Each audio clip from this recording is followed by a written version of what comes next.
اور یہ جو ویکسین ہے اب اس کا عمل شروع کر دیا جائے گا اور سب سے پہلا جو مرحلہ ہے وہ فرنٹ لائن ورکرز کو یہ ویکسین لگائی جائے گی. اس پر کچھ سوالات ہیں ہمارے اور وہ سوالات لے کر ہم بات کریں گے. ڈاکٹر جاوید اکرم ہمارے ساتھ موجود ہیں, وائس چانسلر ہیں ہیلتھ اینڈ سائنسز یونیورسٹی کے. ڈاکٹر صاحب بہت شکریہ. ڈاکٹر صاحب, عوام ویکسین کے حوالے سے خاص خوف میں مبتلا ہیں, اور اگر میں کہوں کہ ابہام میں مبتلا ہیں تو یہ صحیح ہوگا, کیونکہ یہ ہماری وہ قوم ہے جو کہ پولیو سے بچاؤ کے قطرے پینے پر رضامند نظر نہیں آتی. تو یہ ویکسین لگانے کے لیے رضامند کیسے کیا جائے گا, کس طرح سے ان کی تربیت کی جائے گی؟ دیکھیں جی, انفارچونیٹلی جو سوشل میڈیا ہے پوری دنیا میں اور اسپیشلی پاکستان میں, جہاں ہماری تعلیم کا معیار کوئی اتنا زیادہ نہیں ہے, ابہام کا شکار ہو جاتی ہے.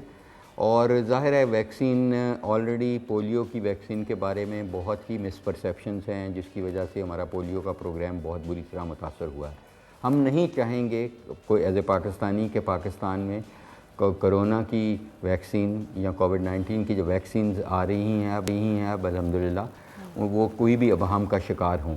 تو میں یہی کہہ سکتا ہوں کہ اس میں جو بھی ابہام ہیں کہ کوئی مائکرو چپ انجیکٹ کر دیا جاتا ہے, کوئی مردانہ کمزوری ہو جاتی ہے, بچے پیدائش میں پرابلم آئے گی, یا دودھ پینے میں لوگوں کو ماؤں کی پرابلم آئے گی اس ویکسین سے, یہ بالکل اس کی کوئی بھی ایسا ایویڈنس نہیں ہے. الحمدللہ ہم نے 18,000 لوگوں کا ٹرائل کیا ہے اور کسی میں بھی کوئی ایسے سائیڈ ایفیکٹس نہیں پائے گئے. 5% کو بخار ہلکا سا ہوا, ہلکا سا جسم ٹوٹا, اور وہ بھی 1 دن 2 دن رہا اور وہ ختم ہو گیا. کسی ایک بھی والنٹیئر کی جان نہیں گئی, کسی ایک والنٹیئر کو سیریس ایڈورس ایونٹ نہیں ہوا جس کی وجہ سے اس کو ہاسپٹلائز کرنا پڑے. اور ان والنٹیئرز کو ہم ڈیلی فالو کر رہے ہیں اور الحمدللہ وہ بہت اچھی اسپرٹ اور بہت اچھی صحت میں ہیں. اور میں سمجھتا ہوں کہ جلدی سے جلدی لوگوں کو آگے آنا چاہیے ویکسین لگوانے, چاہے وہ 18 سال سے اوپر کوئی بھی عمر ہے, چاہے ان کی 90 سال عمر ہے, چاہے وہ ہارٹ کی بیماری والے ہیں, چاہے شوگر کی بیماری والے ہیں, بلڈ پریشر کی بیماری والے ہیں, ان کو فوری طور پہ یہ لگوانی چاہیے. کیونکہ ابھی بھی اس وقت بھی پاکستان میں 2 سے 3 زندگیاں ہر گھنٹے چلی جاتی ہیں, جو بہت بڑا ایک ہمارا لاس ہے, ہیومن لاس ہے. اور ہم اسے روکنے کے لیے جو اینڈ آف دی ٹنل ہمیں ایک لائٹ نظر آتی ہے وہ ویکسین کی صورت میں آتی ہے, اور ہمیں سب کو ایز اے پاکستانی اس کا بھرپور فائدہ حاصل کرنا چاہیے جیسے ہی یہ مہیا ہو. لیکن ڈاکٹر صاحب یہ بھی تو کہا جو چینی ویکسین ہے اس کے مقابلے میں جو برطانوی ویکسین زیادہ مؤثر ہے, آپ کیا کہیں گے اس پر؟ دیکھیں, میں سمجھتا ہوں کہ سب سے بہتر وہ ویکسین ہوگی جس کا ٹرائل پاکستان میں ہوا ہے, اور وہ چائنا کی ویکسین کینسینو کا ہوا ہے, جو کہ اب کینیڈا میں ہیڈ کوارٹر ہے جن کا, اور یہ Beijing institute of bio technology نے دریافت کی تھی.